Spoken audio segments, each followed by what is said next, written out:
सगे चचा न्यायाधीश रहे, हमारे सगे बड़े भाई न्यायाधीश रहे, हम भी महाधिवक्ता रहे और चेयरमैन बार काउंसिल रहे, वरिष्ठ अधिवक्ता रहे, लाखों की रोज की आमदनी थी, हमको क्या जरूरत थी राजनीति में आने की। लेकिन राजनीति में जब आ ही गए और राजनीति में लाने का काम, राजनीति में हमारा कोई आने का काम नहीं था, राजनीति में लाने का काम जरूर हमको हमारी पार्टी की मुखिया जो बहन मायावती जी उन्होंने किया।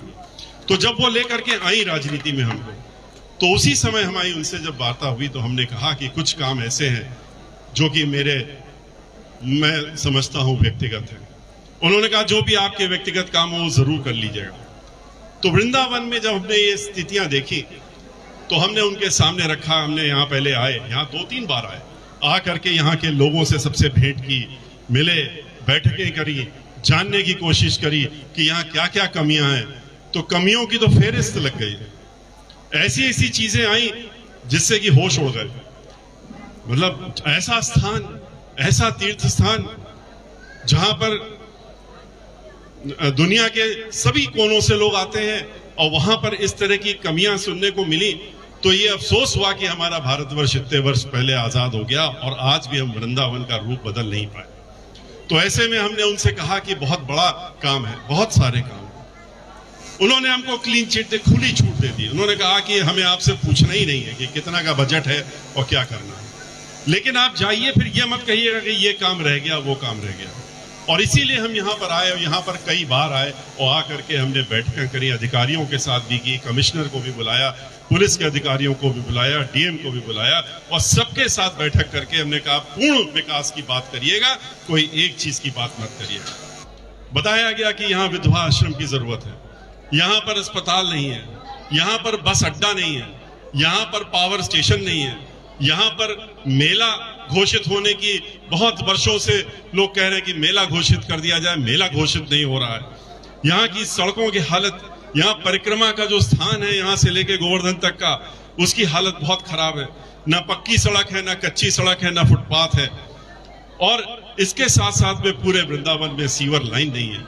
तो इन सारी चीजों को देखने के बाद में एक योजनाबद्ध तरीके से हम लोगों ने इस कार्य को शुरू किया और समग्र विकास किया।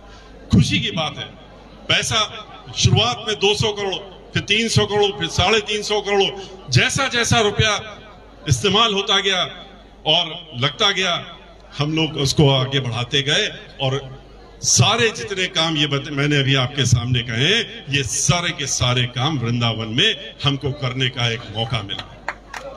और मैं ये समझता हूं कि ये काम जो वृंदावन में हुए, इसमें मैं अपने ऊपर कोई श्रेय अगर लेता हूं तो इससे बड़ा धोखा मैं अपने आप को नहीं दूंगा। ये श्रेय हमारे ऊपर या व्यक्तिगत आप लोगों का बड़प्पन है कि आपने कहा कि आप लोग महात्मा जन हैं, आप लोग हैं, आप कह रहे हैं कि ये आपने किया। हम क्या कर सकते हैं, हमारे हाथ में क्या है? करने वाला तो वो ऊपर है और प्रभु ठाकुर जी हैं, और वो हैं जो करवाने का काम करते हैं। किसके माध्यम से कराते हैं ये वो तय करते हैं। उन्होंने उस समय हमको माध्यम बनाया, हमारे माध्यम से उन्होंने ये मौका दिया कि हम इन सब चीजों को वृंदावन में कर सकें। तो हमको मौका मिला, तो इसके लिए भी हम प्रभु श्री ठाकुर जी के चरणों में अपना शीश नवाते हैं। और आप सबको भी हम ये जरूर कहेंगे कि आपका आशीर्वाद अगर हमारे साथ में नहीं होता तो हम शायद ये काम नहीं कर पाते। जब हम राजनीति में आ ही गए थे, तो राजनीति में आए तो हमसे बहुत से लोगों ने कहा, और हम कई जगह पूरे उत्तर प्रदेश में ब्राह्मण समाज के बीच में गए और जा करके हमने 2005 से 2007 के बीच में उनसे बातचीत की।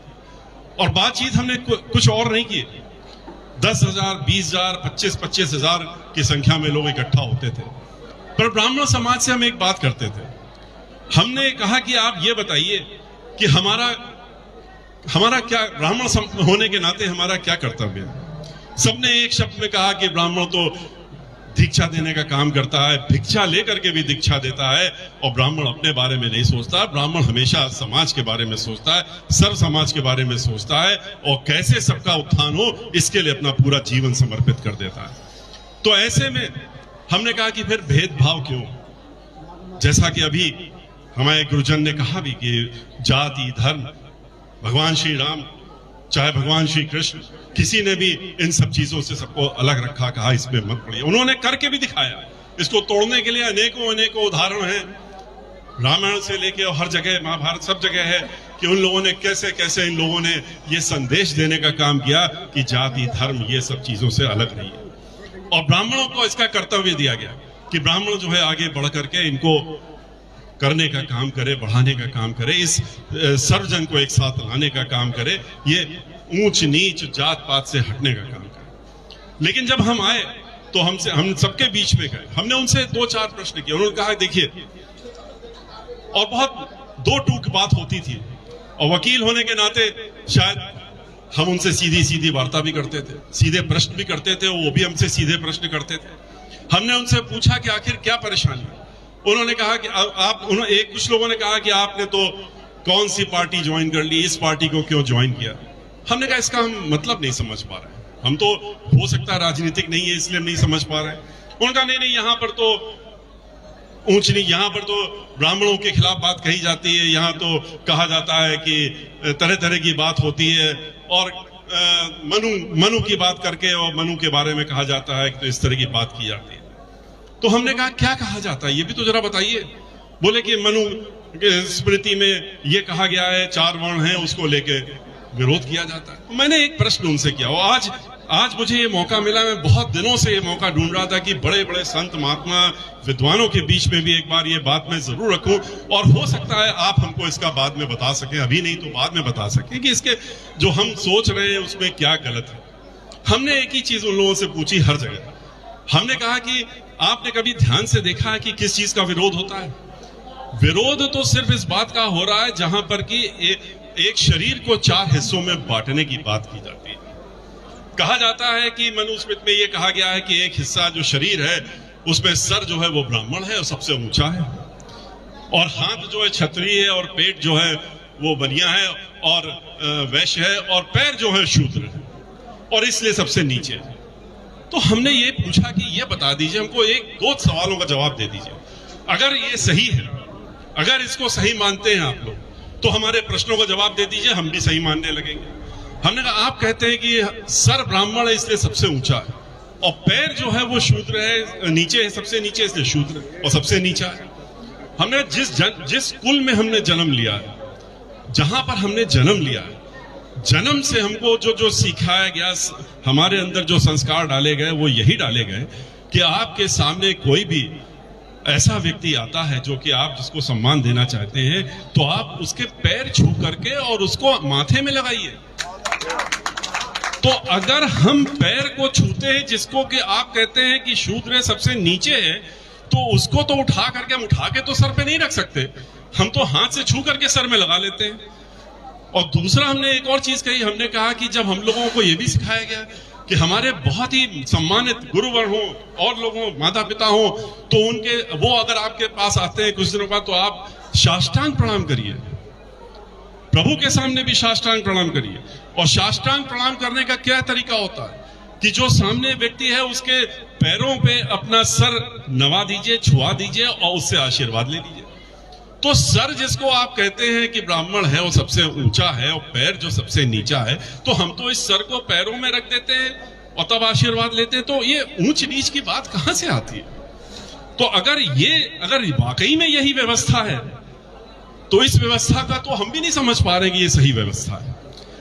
और अगर ये गलत तरीके से बताया गया है, तो उसको हमारा कर्तव्य है कि हमारा ये धर्म है, और हम जहां जन्मे हैं कि हमारा ये कर्तव्य होता है कि हम समाज में जा करके और उनको बताएं कि ये व्यवस्था गलत है।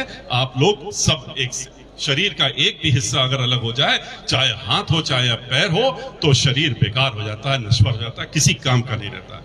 सर को आप अपने साथ ही रखे रह जाएंगे, पूरा सर बेकार हो जाएगा। तो इसको लेकर के हमने कोशिश की कि हम भाईचारा बना लें, आपस में एक दूसरे को मिला लें, और मिला करके प्रभु की आशीर्वाद था हमारे साथ, और इसीलिए उस आशीर्वाद के तहत हम भाईचारा बना सके, समाज में कुछ दूरी कम कर सके, लोगों को मिलाने का काम हुआ। ब्राह्मणों का और दलितों के बीच में उठना बैठना, उनके साथ में मिलाप हुआ, और जिसको कि पूरे देश ने फिर सोशल इंजीनियरिंग का नाम दे दिया, और उस सोशल इंजीनियरिंग का नतीजा भी क्या हुआ था कि उत्तर प्रदेश में पूर्ण बहुमत की सरकार बनी, और सरकार बनने के बाद हमको ये ताकत मिली कि हम ब्रिज में आकर के और ब्रिजवासियों की इच्छा के हिसाब से यहाँ पर आकर के काम करें। और खाली यहाँ पर हम नहीं रुके, जैसा कि अभी शर्मा इनका हम लोग श्याम सुंदर जी ने कहा कि खाली यहाँ ब्रिज में हम लोग नहीं रुक पाए थे। ब्रिज के बाद हम अयोध्या गए, अयोध्या में गए तो वहां पर भी वही सब दिखा। वहां पर भी सीवर लाइन नहीं, वहां पर भी पानी की व्यवस्था नहीं, वहां भी परिक्रमा की सड़क का व्यवस्था नहीं। आज वृंदावन में यहाँ की सांसद हमको जब मिली तो उन्होंने कहा कि वृंदावन में जो कार्य कर दिया वही कार्य दिख रहा है। और चाहे वो परिक्रमा का कार्य हो, परिक्रमा का कार्य करने में जब खुली छूट मिल जाती है राजा से या जो शासक है, तो कभी कभी हम लोग आगे भी बढ़ जाते हैं। हमने भी वही काम किया था, पर परिक्रमा का जब स्थान बनने लगा था तो हमने कहा था खाली सड़क ठीक कर देने से परिक्रमा नहीं हो जाएगी, सड़क के बाद फुटपाथ होनी चाहिए। फिर हमसे यहाँ के ब्रिजवासियों का, अगर फुटपाथ के बाद आपने यहाँ की धरती मट्टी को नहीं रखा जिसमें कि लोग पैदल चलते हैं तो बेकार है, तो हमने उसको भी बनाने का काम किया। उसके बाद यहाँ से लेके 29 किलोमीटर बुढ़े, बुजुर्ग, औरतें, महिलाएं, इन सबको हमने जाते हुए देखा, पैदल चलते हुए देखा। उनके लिए हमने व्यवस्था करी कि जगह जगह पर उनके बैठने का इंतजाम हो, पानी पीने का इंतजाम हो, तब तो आप समग्र विकास कर सकते हैं। आप उस तरीके से सोच सकते हैं जिस तरह से आपकी मंशा है कि हम यहाँ पर जो काम कर रहे हैं किसके लिए कर रहे हैं, जिनके लिए कर रहे हैं उनको अगर हम ध्यान में रख के करेंगे तभी उस कार्य को हम कर सकते हैं। तो उसी तरीके से यहाँ करने के बाद हम लोग अयोध्या गए। अयोध्या में हमने वहां की परिक्रमा का स्थान किया, सरयू नदी का घाट ठीक किया, वहां पर हमने जो सीवर ट्रीटमेंट प्लांट बनाया, सीवर पूरे अयोध्या में लगवाने का काम किया। वहां से वाराणसी गए, वाराणसी में जितने 80 घाट हैं उन सबको एक तरफ से ठीक कराने का काम किया। सीवेज ट्रीटमेंट 150 करोड़ का बनाने का काम किया। वहां पर भी जितनी भी चीजें हो सकती थी कर सकते थे। फिर अयोध्या के बाद ये लगा कि जहां राम की नगरी में तो हो गया, लेकिन सीता को क्यों भूल जाते हैं? सीता को नहीं भूल सकते। वो बात दूसरी कि आजकल खाली राम का नाम ले रहे हैं कुछ लोग। हम कहते हैं कि खाली राम का नाम क्यों लेते हो, सीता राम क्यों नहीं कहते हो? हम राधे कृष्ण कहते हैं, सीता राम क्यों नहीं कहते? लेकिन कुछ हैं जो लोग खाली राम का नाम लेते हैं और राम को अकेला कर देते हैं, सीता से अलग करते ही राम अकेले हो जाते हैं। लेकिन हम तो फिर बिठूर गए, बिठूर में जहां सीता मां रही थी वहां जाकर के, वाल्मीकि आश्रम में जाकर के, जहां लव कुश रहे वहां पर जाकर के हमने समग्र विकास किया। 150 करोड़ रुपए वहां खर्च करके उसका भी समग्र विकास करने का। आज हमें आपके बीच में आने का मौका मिला। मैं अपने को धन्य मानता हूं कि आज आपके बीच में आकर के और हमको आप सबका इतने इतने बड़े गुरुगण, हम आपके आगे तुच्छ मान, हम कुछ नहीं आपके आगे हैं। आप लोग जो हैं, आप रोजाना यहाँ पर लोगों को आप प्रवचन भी करते हैं, लोगों को बताते हैं, आप लोगों का अगला जीवन सुधारने का काम भी करते हैं। हम लोग तो इस जीवन में भटके रहते हैं, फिर आप लोगों के बीच में जब आते हैं तो आप लोग थोड़ा सा सही रास्ता हम लोगों को दिखा देते हैं और हम लोग फिर आगे बढ़ने लगते हैं।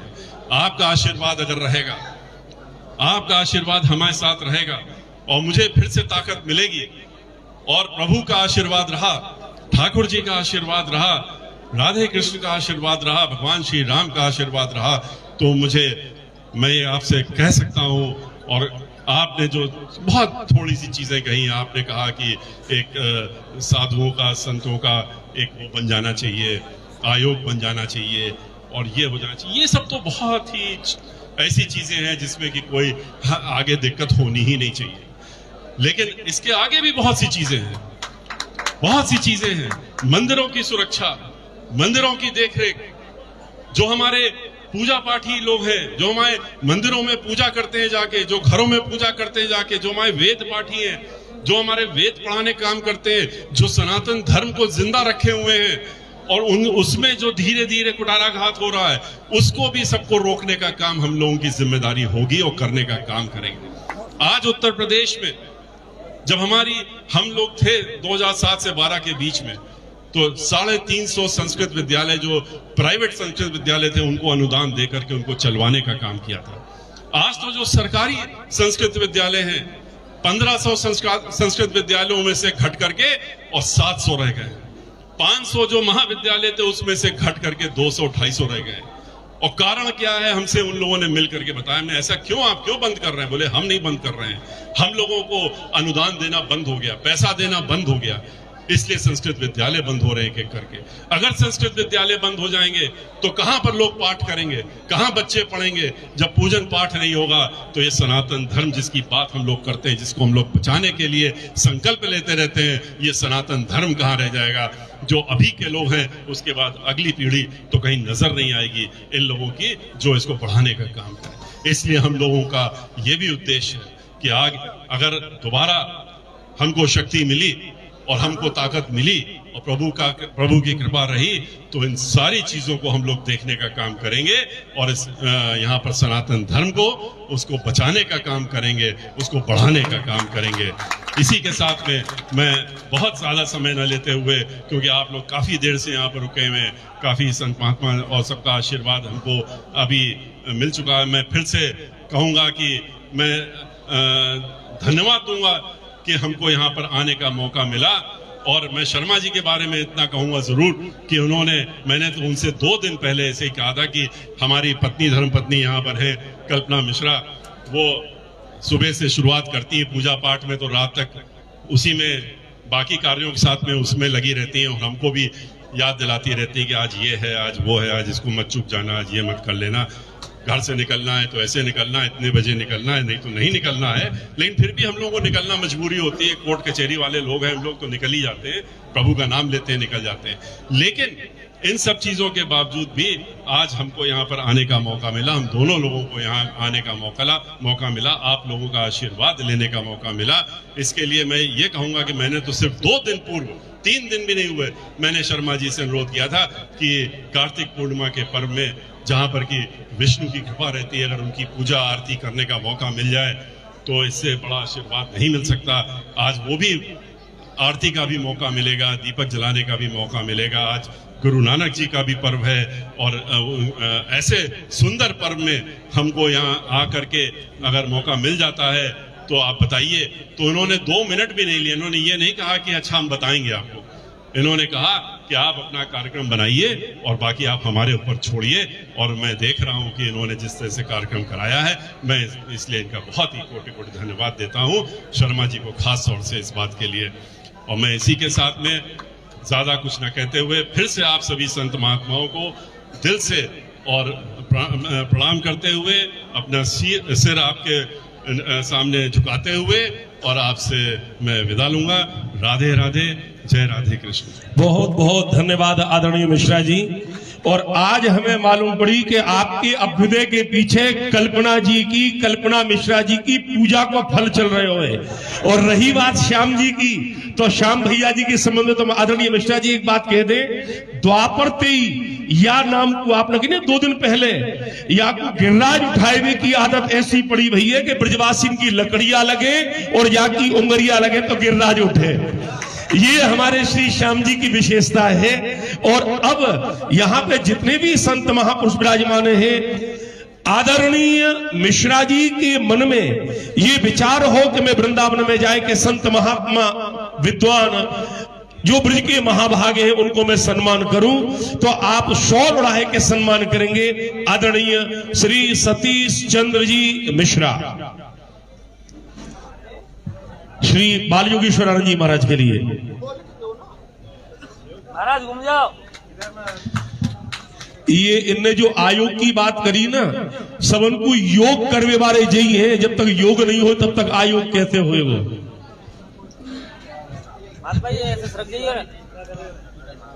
क्रम से यहाँ पे जितने भी विद्वान विराजमान हैं उनको आदरणीय मिश्रा जी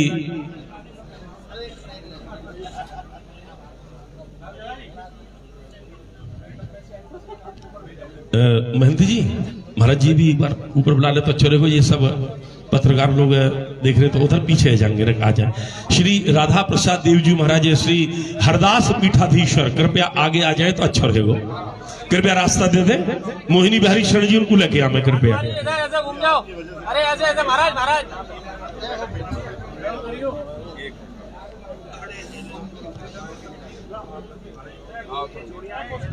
संत महात्मा ने आगे लाओ। गुरु पुरुषोत्तम जी महाराज बैठे भाई, आगे आओ आगे। उनकी तरह सम्मान कर रहे हो। देखो कोई चिंता नहीं है, तुम आ जाओ, भी रुको।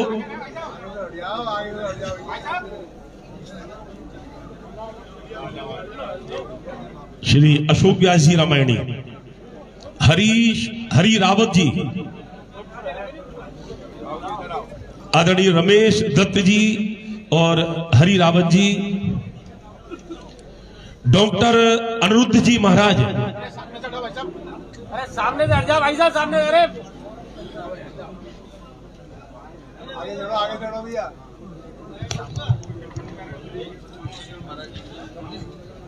श्री महिमा जी स्टेज पे आ जाएं। टूंडला से आई हैं बहन जो हमारी महिमा जी हैं। अरे सामने बैठो, सामने से। आप आचार्य बद्रीश जी, बद्री जी आजा। हाँ आचार्य बद्रीश जी, आप जल्दी से आइए। हाँ बद्री जी, हाँ हाँ सम्मान करो। वही महाराज जी ने सामने से हटो, सामने। श्री कृष्ण मुरारी जी शास्त्री नंदगाम वाले, जय हो। श्री बिहारी लाल जी शास्त्री जी महाराज, अध्यक्ष सारस्वत सभा, महंत श्री राघवेंद्र दास जी महाराज, और हमारे जो विद्वान इधर बैठे भाई वो भी कृपया उधर पहुंच जाएं। राम मंदिर वाले